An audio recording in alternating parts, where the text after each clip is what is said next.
Sharing screen.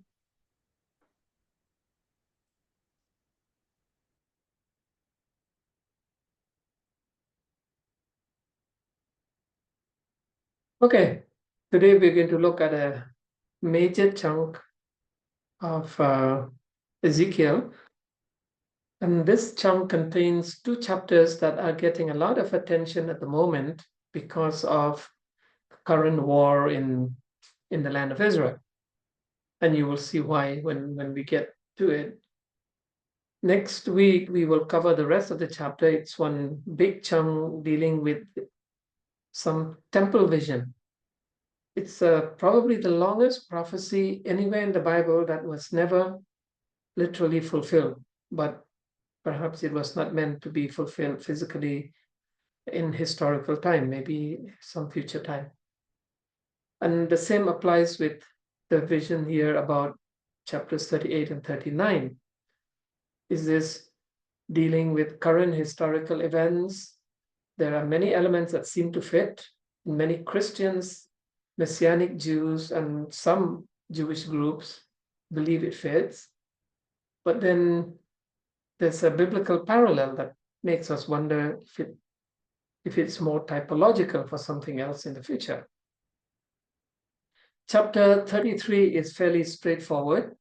A former student of mine did his PhD dissertation on chapter 33 as the basis of pastoral care in the church. Most Bibles which add some kind of title to the paragraphs of the chapter have labeled this as the watchman. The whole vision is about the watchman. The word appears several times in this vision. The Hebrew word for watchman here is sopheh, and Ezekiel is declared to be the watchman. What is more important for us to understand why he's being called the watchman. This is the term that was used for the guard who was on duty at the wall, especially at night, whose primary job was to look out, see anything coming. Enemies are marching towards the city or whatever. We'd call it a watchman, or today a security guard, though the task is a little different because you had a high tower, he's standing up there sometimes all alone, and he has to keep an eye on what's happening in the landscape. If you can see, if it's daytime, you can spot armies because of maybe the dust that the horses and the chariots would create. Nighttime, maybe the lanterns that they were carrying and stuff like that. The watchman is not among the people. He has to be on the wall. He has to be in one of those towers. He is not somebody who walks among the ground level, because if he's at the ground level, he cannot do his job. Now, the main task described here, which is really a description of the physical watchmen, the soldiers that were on duty, the primary task is to warn people of imminent attack. One of my favorite recent movies is the Chinese movie, The Great Wall. Okay, and the Great Wall and the actual physical Great Wall of China has these observation posts. All ancient fortresses function the same way. You climb up on that post, and you stand up there, and then you beat a drum, send out smoke signals, blow the shofar, or some kind of sound to tell people in the city that the enemies are coming. He has to be extremely, extremely vigilant. One semester in Spicer College, I was a working student, so every semester you had to find work. One semester, my work was to be nighttime watchman or security guard. And that was not my favorite task in the college. Did many things, worked in the farm, worked in offices, cafeteria, dorm monitor, but one semester was that guard duty. And it was very hard to stay awake the whole night when everyone else is asleep. There's just one or two of you walking around. But these guys are not even walking around. They have to stay on that tower. It's not like they can parade up and down to keep themselves awake.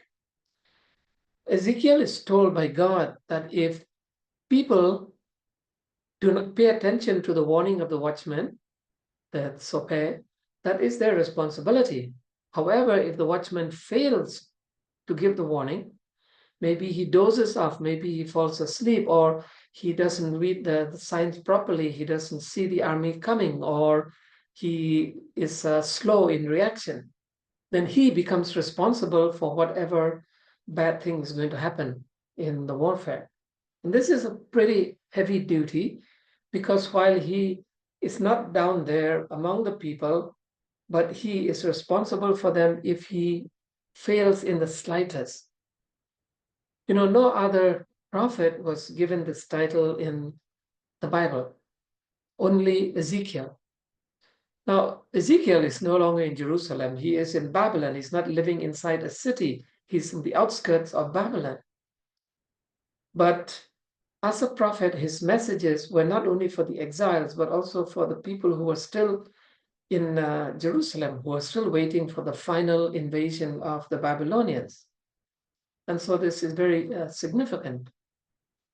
Ezekiel is told by God, I am appointing you to be a watchman over the people. Your business is not to determine whether they listen or not. Your business is to warn. Now, here's the interesting thing. Prophets were not measured by the success of their preaching. To the contrary, it is the false prophets who were considered successful by their society. If we applied that principle to modern day ministers or preachers, who are the closest parallel to prophets in ancient Bible times, and when we look at how the secular concept, business concept of success, applying KPI to a pastor's work, how much tithe you have increased, how many members you have increased, and how often do you preach, how many PDs have been involved in, and so on and so forth. These prophets would all fail. Every single one of them would fail, as would the apostles, the New Testament equivalent of a modern day pastor. This is quite amazing that the church today trusts the business management theories about successful servant, but not the biblical theory. This is not to say that there were no successful prophets, but the only one whom we can say had what we would consider real success in our world today was Haggai. Every other prophet, not only were they not successful to get the attention, to change the course of the nations or their people, but some who were even told directly, like Isaiah and Jeremiah and so on, and Amos and Hosea, that they will not be successful. Their people will not listen. Isaiah was told that they will see but never look. They will hear but never listen. Jeremiah was told that everybody will turn against you, even your own family will try to kill you for the things you're preaching. And some of the things that Ezekiel did, the strange activities and actions God asked him to do, were a way of telling the prophet, look here, they're not really going to listen to you. But as a watchman, he does not have the option of saying, well, nobody's going to pay attention, so I will not share these messages. He has to do that one way or another. His basic message in this chapter is this. Now, Adventists have often quoted, particularly verse 20, out of context. But in the context, it means this. If he provides the warning, and a righteous man decides not to heed the warning and turn away from it, then he will die for it. But a wicked man who listens to the warning and then decides to change direction, then he will live. In other words, nobody can live on the basis of past credit or debit. God does not measure people by what has happened in the past. Okay, it is your response to him at the moment that determines. And so when you hear the message of the prophet, when you hear that preaching of the word, when the word comes alive to you and it's speaking to you, that's the moment to respond. You can't wait and say, oh, well, I'll see about it. I'll think about it. I've had people, as a minister, who felt convicted about the message that they were hearing, and then would say, but I'm not ready right now. I'll wait till my job is settled or my career is settled, and so on and so forth. There is no such thing. There is no credit card available. There's no debit card available when it comes to relationship with God and with God's prophets. So many of the kings of Israel, and especially the kings of Judah, had prophets, but they didn't always listen to them. They got in trouble because they did not pay attention. And many times they would have saved themselves a great deal of political heartache if they had just paid attention to the prophets. Even some of the good ones, like Josiah, uh, he got himself into a battle that he did not need to engage. He did not listen to the prophets who were sent to him to tell him, don't involve yourself in this battle. From a political point of view, it seemed like a great battle, but spiritually, it was not a good idea for him. So that's Ezekiel. Ezekiel cannot say, well, I know the people are not going to listen to me, so what's the point of giving them the warning? His job as a watchman is to give them the warning, not determine their response, not determine his success, but simply to provide the warning. By the way, since quite a few of us here are from the Khasi Hills, this word sope is the word that was used in the small villages and towns in the Khasi Hills in a bygone era, maybe still happening even today, where something is going to happen in the village and you have somebody walk around and make announcement, the town crier concept, something similar to that concept. Now, the reason for Jerusalem that eventually will fall into the hands of Nebuchadnezzar is stated at the end, near the end of the chapter, in 3 terms. And they are simply put without any descriptions: murderers, idolaters, adulterers. One of them having to do with a relationship with other people in society, one in relationship to God and the religions in society.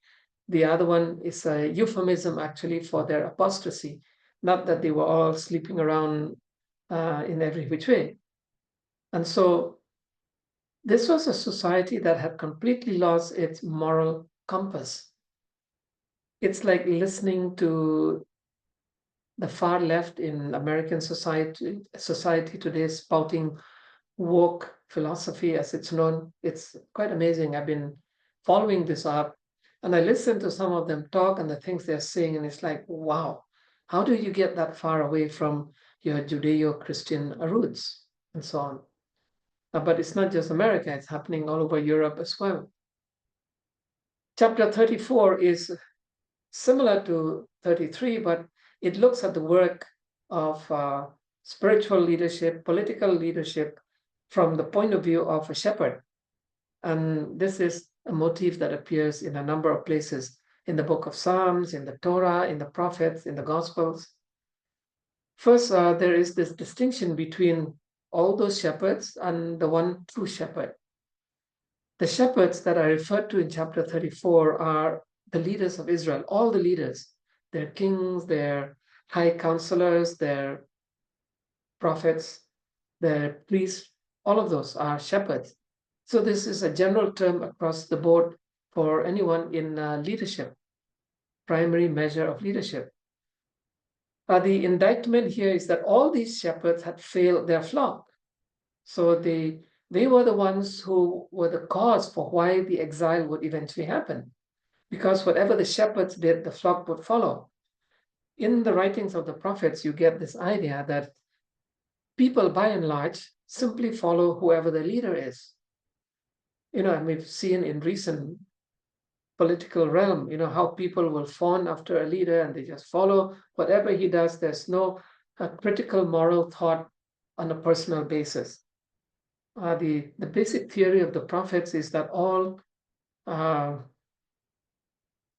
citizens, the so-called lay people in church language, they're simply sheep. And so the shepherds can do whatever they like. So these shepherds, they are not providing safe pasture, they're not providing water, the other for their sheep. And so the shepherds are considered the enemies of God. God says that he now will become their enemy. And then the second half of the chapter describes how the good shepherd will show up. And when you read this section of Ezekiel, and then you compare it with John chapter 10, and we will refer to that, you can see that John chapter 10 is really borrowing the language and the thoughts from Ezekiel 34. So this good shepherd, he searches for the lost sheep and brings them home. You see this reflected in Luke 15 as well, the parable of the shepherd. He provides rich pastures. This also reflects Psalm 23, and it's found in the Gospel of John as well. He separates the sheep and the goats. And this imagery is found in Matthew 25, the last parable of Jesus, or parabolic saying of Jesus. So you can see that this imagery of the Good Shepherd is one that appears in several other passages in the Bible, both Old and New Testament. That this Good Shepherd will appoint primary shepherd for his people, and he simply refers to the name of David as the shepherd. He says, my servant David will be the shepherd of the people. So the Good Shepherd is clearly God. The servant David is a messianic title here, because we know this is centuries after David had died. So this is a messianic title applying to Christ. So this is a messianic prophecy as a manner of speaking, and with so many New Testament passages attached to it, that is probably the case. And then you have this, that this good shepherd, through his servant David, will make a new covenant which reverses all of the negatives of life. Notice that three of the major prophets all speak of the new covenant. The first one was Isaiah, and then Jeremiah, and now Ezekiel. Most Christians think that Jeremiah is the one who introduced the new covenant. But the first time it appears in the prophetic writings is about 150 to 200 years before him in Isaiah. And Isaiah has the longest description of what this new covenant will look like and how it will work. You have 4 chapters of Isaiah, 56 to 59. And Ezekiel here in 34, talking about the Good Shepherd, refers to this new covenant. And in all these 3 passages, these 3 prophets, the new covenant will reverse everything that is wrong with the world. So it's like a whole new creation that will come about because there is a new covenant.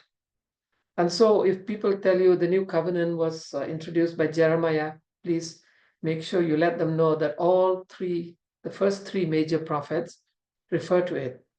There is a reference to covenant in Daniel, but it doesn't necessarily use the language of a new covenant. But covenant does appear in Daniel as well, and it might belong to this category of the new covenant too. Chapter 35 is a prophecy against Edom. Now, if you look at Edom in today's map, you can see in that little map there, part of it would belong to modern-day Israel. Part of it would belong to modern-day Jordan. It's inclusive of the city of Petra, the most famous archaeological site in Jordan.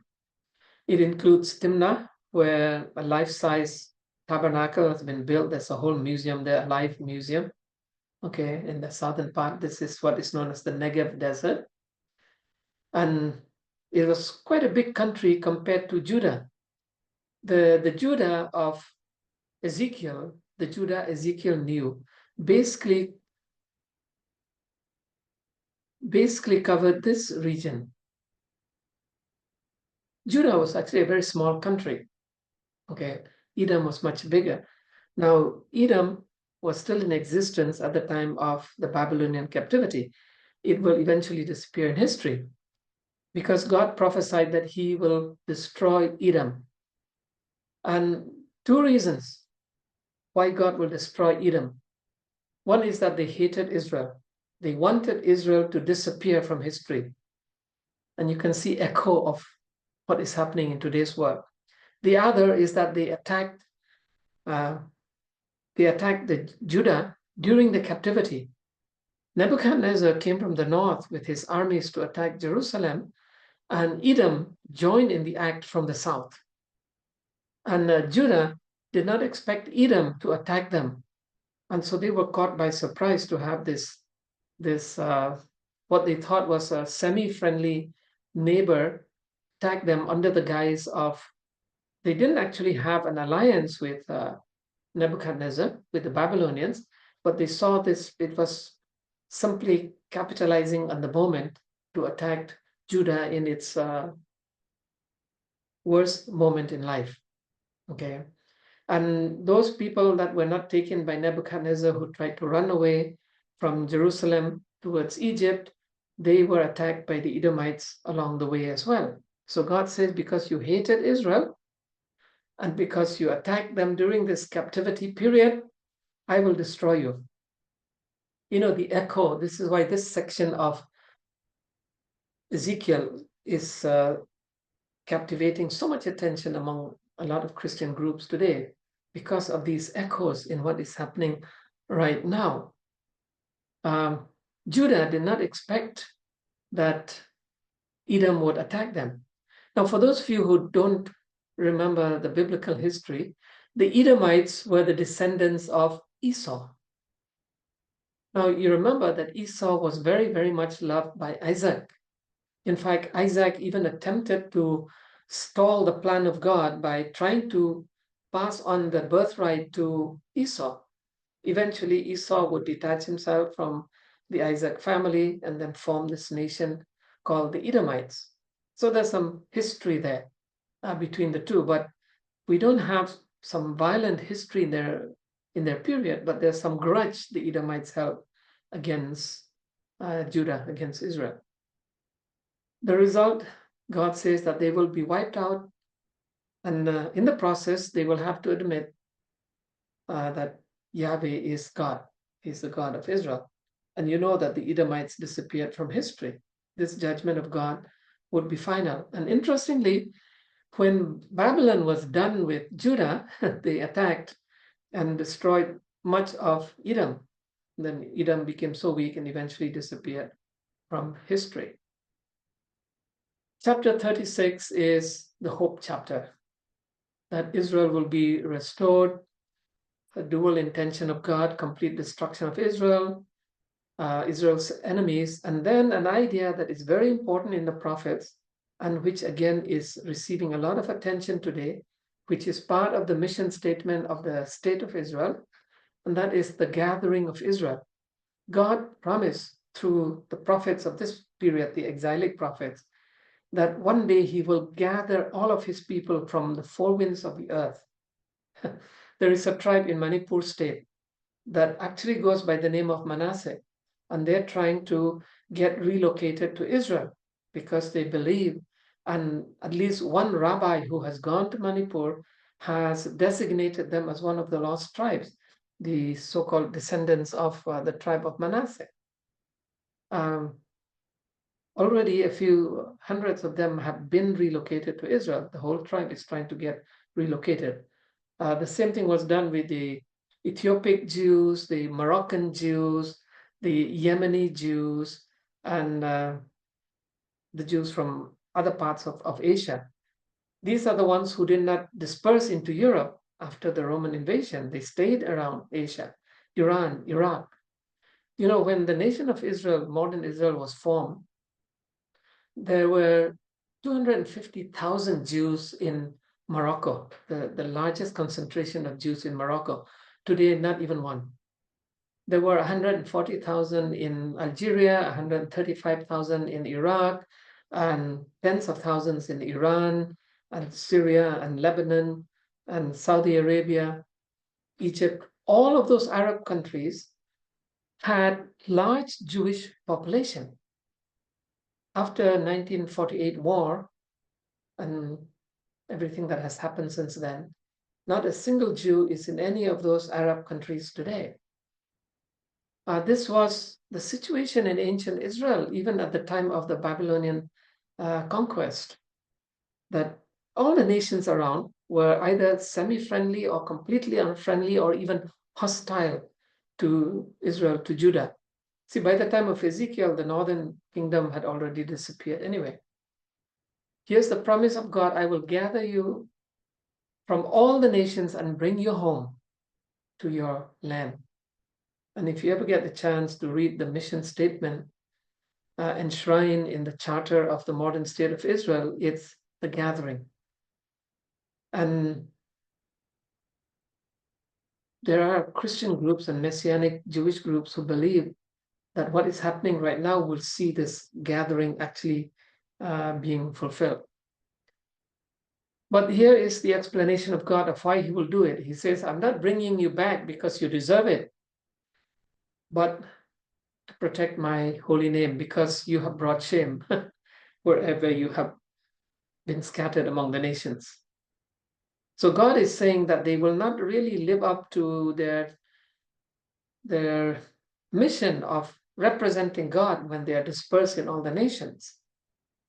But he'll have to bring them back so that they will learn how to do that. Now, to some extent, this happened when the Persians allowed the Jews to return. They returned as somewhat changed people. And there is the belief that the same thing happened when Zionism was born.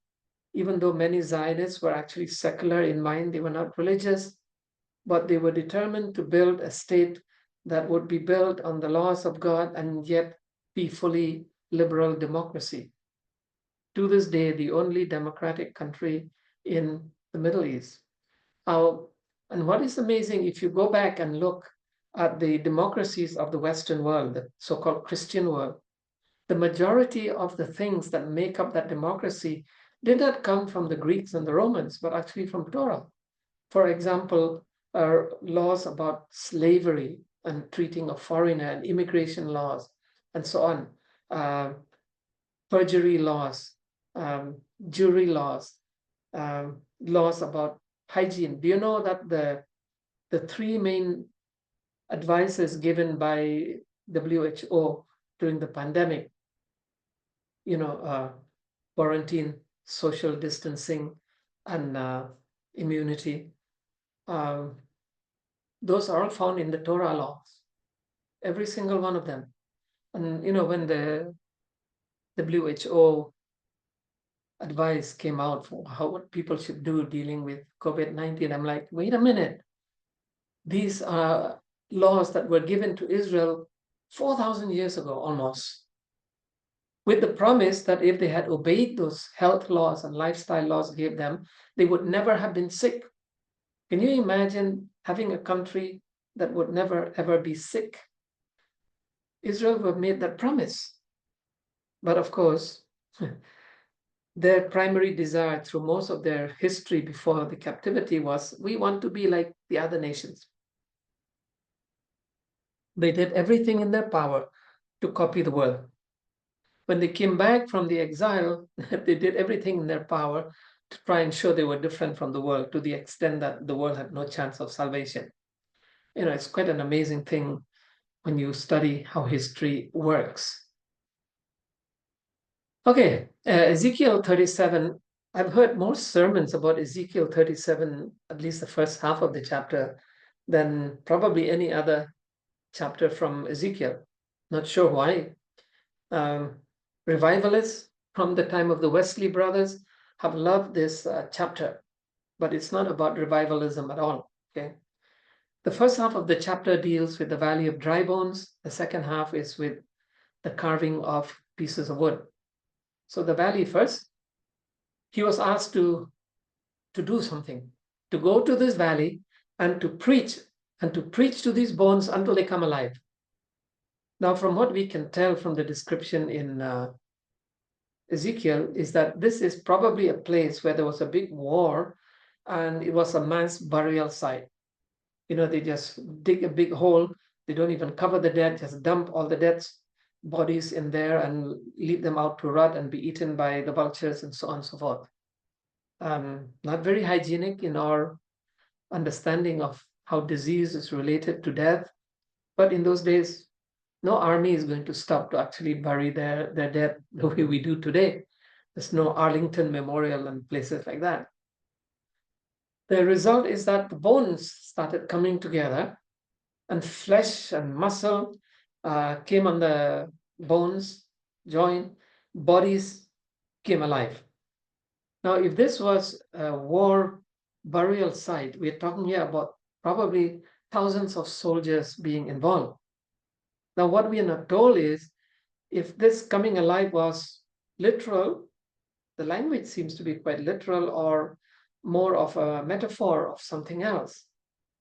Because if they did come alive, and this involved soldiers from different armies, probably some Babylonians and some something else, what happened? Did they fight and kill each other again? Where did they go after that? So there's a lot of mystery about this particular prophecy. What is important in the prophecy is this, that the reason they come back to life is literally a resurrection. And the language used is that God's ruach, his spirit, his wind, his breath, his air, the same language used in Genesis 2, the creation of humans. That's the one that brings them back to life.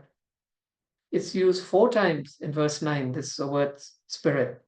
Most English Bibles translate it as spirit, but its basic meaning is air.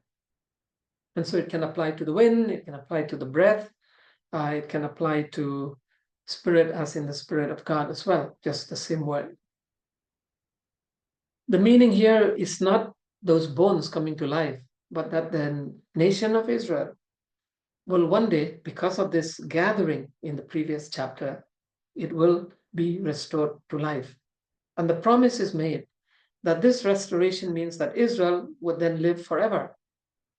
And here is the problem with current events, is that there are Christian groups, Messianic Jewish groups, and even some Jewish groups who believe that what is happening right now will see this gathering and will guarantee that Israel cannot be destroyed by anybody else, even if the whole United Nations turn against them, as they're doing literally at the moment. And so people are finding a lot of mileage in these particular prophecies of Ezekiel at the moment. And I hope that you pay attention to how that is happening. He was then asked to take 2 pieces of wood to carve them, one representing the nation of Judah, which is about to go into captivity, the other one, the nation of Israel, which had already disappeared in history, some almost 150 years before that. The northern kingdom of Israel was taken into captivity by the Assyrians in 722 BC. And unlike Babylon, which allowed the Jews to kind of stay in one area, the Assyrians dispersed them all over. To this day, they are known as the 10 lost tribes of Israel. And this Manipur tribe is trying to claim that they are the lost tribe of Manasseh. The most mysterious of the tribes, and where they actually disappeared, why there's no trace of them, is Manasseh, one of the big tribes. And one of the missions of modern day Israel, of Zionism, is the recovery of the 10 lost tribes of Israel. The meaning is this: there will be a reunification of Israel. If you travel to Israel today, you'd be shocked at the differences between the modern day Jews, from Morocco, from Yemen, from Ethiopia, from Europe, from Iraq, from Algeria, from America. You have this whole rainbow of people. South Africa calls itself the Rainbow Nation. No, actually, the only nation I've ever been to that has all the colors and all the races in one small piece of land is Israel. You travel around Israel and you get the shock of your life. Here are people who are as African you can get. And then others who look so Asian, and others who are, so you have black, you have brown, you have white, then you have the Ashkenazi Jews who are mostly from Eastern Europe, and the Sephardic Jews who are from Western Europe, and they all speak different versions of the Hebrew language. It's quite a melting pot. America calls itself the melting pot. But modern Israel, because of this idea of the 10 tribes, the lost tribes to be recovered, the reunification of Israel, to them it's literal. Now, some Christian groups, the Adventist Church included, believe that this is purely spiritual, it's typological. So this is talking about the end times when all the believers, the so-called spiritual Israel. However, that doesn't add up with this, that there will be a restoration of biblical theocracy with David as the shepherd king. Unless you think that Christ is the shepherd king and therefore it's not a theocracy on earth, it's just kind of one that is spiritual in nature.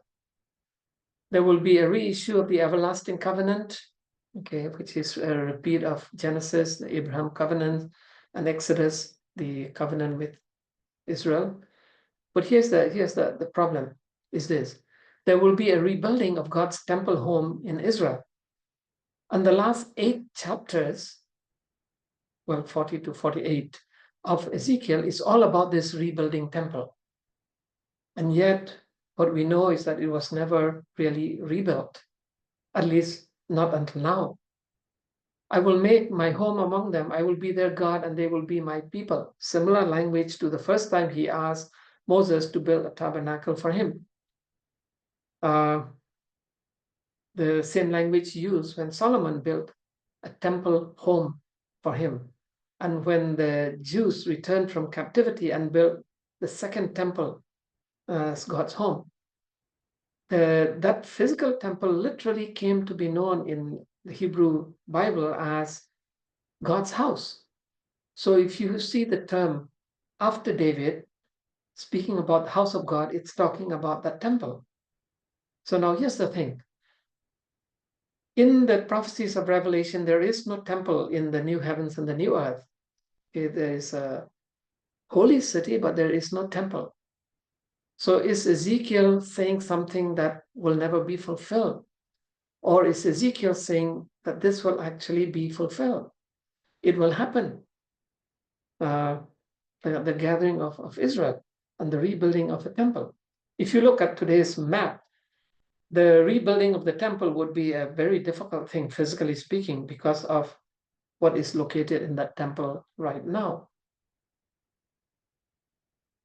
Chapters 38 and 35 is the famous Gog and Magog, and it's really famous right now. There are tons of YouTube videos about Gog and Magog. Don't watch too many of them, you'll get confused. But you need to understand the map. All of the nations that are mentioned here, Magog is Russia. All of the nations mentioned here are part of the prophecy of Gog and Magog. When you look at the prophecy, first of all, you have this super alliance. And the only other place in the Bible where you meet a similar super alliance is in the book of Revelation. But we'll come to that. And it names nations. Magog is modern day Russia. Gog is the name of the king, okay? But he's also the prince. That means he's also the ruler of 3 other countries, Meshech, Tubal, and Togarmah. These 3 countries cover the area of what is modern day Turkey, Armenia, Georgia, that whole section. Persia is modern day Iran. Kush is modern day Ethiopia and the Sudan. Put is modern day Libya, Tunisia, Algeria, Morocco, that northwestern side of the African continent. Gomer is Eastern Europe, all those Eastern Europe countries from Latvia down to to Albania. And then that possibly Sheba and Dedan will also join. And we know Sheba and Dedan, this is common throughout the Hebrew Bible. This is the Arabian Peninsula. Tarshish, even in New Testament times, that's Spain.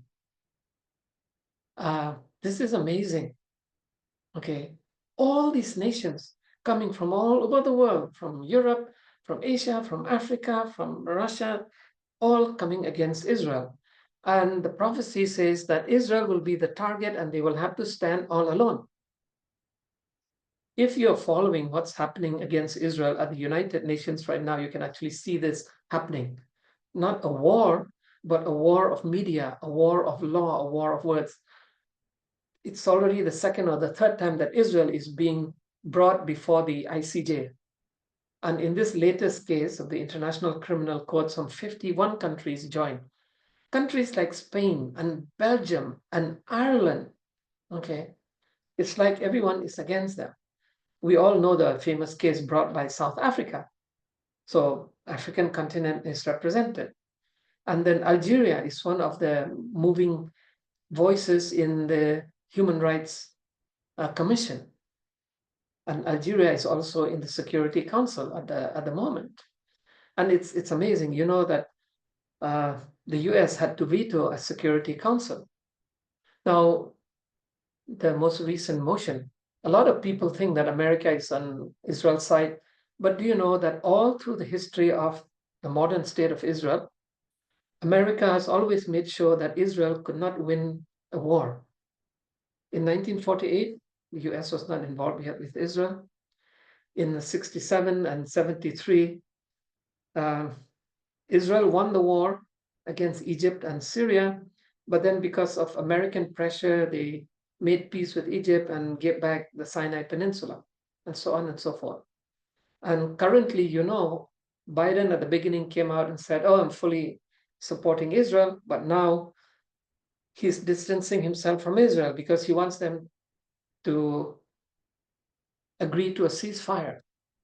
Okay, and you can understand why Israel's prime minister, any prime minister of Israel at this moment would disagree, because they're like, you're repeating history again. You're not allowing us to win a war that we know we can. But here's the thing. It says that God will rage against and destroy this alliance.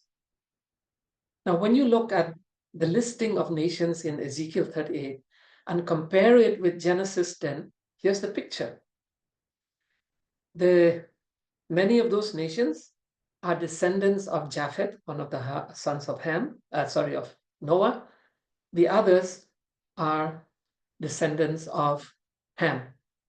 Israel is the only nation in this scenario that is a descendant of Shem. Okay, so look at this map again. So all the ones who came from Japheth, that is all from up here and a little bit from here. Most of the Ham descendants are here and most of Africa. Okay, so there's some mixture because of migration. So the Persians are part of that mixture. So it's like, if you look at the nations in terms of Noah's family, it's like the two sons of Noah going up against the one son. Now, interestingly, the Arabs have a mix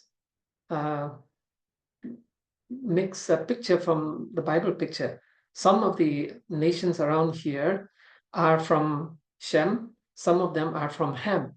Like the ancient Canaanites are descendants of Ham.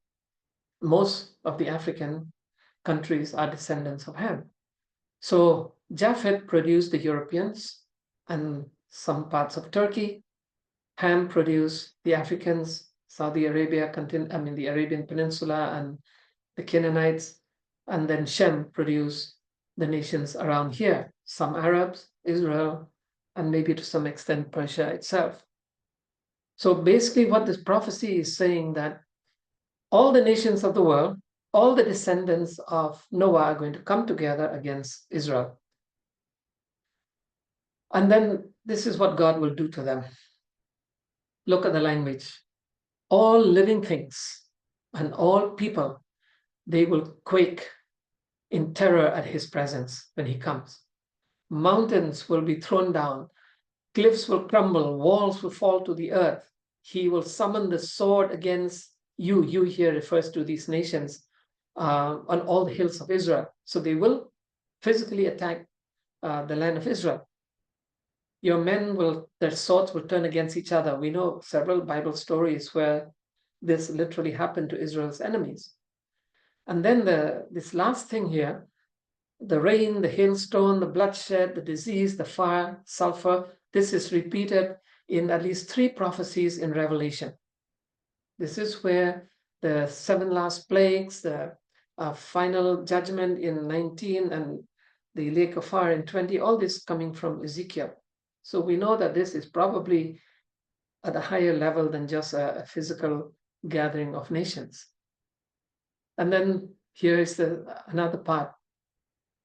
This judgment of God is described as a feast, and that the flesh of these enemies will be food for the birds. Again, this is repeated only one other time in the Bible, in Revelation 19, where God will. There are two banquets in Revelation 19: the feast for the birds to eat the flesh of all these dead enemies of Israel, and then the marriage supper of the Lamb for the redeemed. Okay, so that second feast is not in Ezekiel, but the first one is. So they will all die, and they will die, and the wild animals, the birds, the imagery is that they will come and feast on these dead people. But Ezekiel introduces us a mystery. He actually tells us where this will happen, where this horde will gather to attack Israel. Well, there are two names for it that he gives. One is, he calls it the Valley of Travelers. And then at the end of the verse, he calls it the Valley of Haman Gog. And there are two possible places. One is the Dead Sea, the other one is the Sea of Galilee. Some scholars, archaeologists, believe that Haman Gog is this area east of the Dead Sea, which is modern-day Jordan. Others believe it is here, that this burial place of Gog's armies, where God will destroy them and they will all die and become a feast for the wild creatures. This is the area from here towards here that we call the Golan Heights. So this is Syria, Lebanon, and so on. So you can see that if these prophecies were taken literally, as many Christians and Jewish groups have, then you and I might actually live to see this happening. If they were understood typologically, as say Adventists tend to look at them, then this is a type of what will happen in Revelation later on. Now, in the book of Revelation, we meet three battles. There is the celestial battle between Michael and the dragon, takes place in heaven. There are parallels to it in Isaiah and Ezekiel, the origin of sin. There is the battle of Armageddon, which coincides with the second coming of Christ. And this is against the demonic spirits and human armies.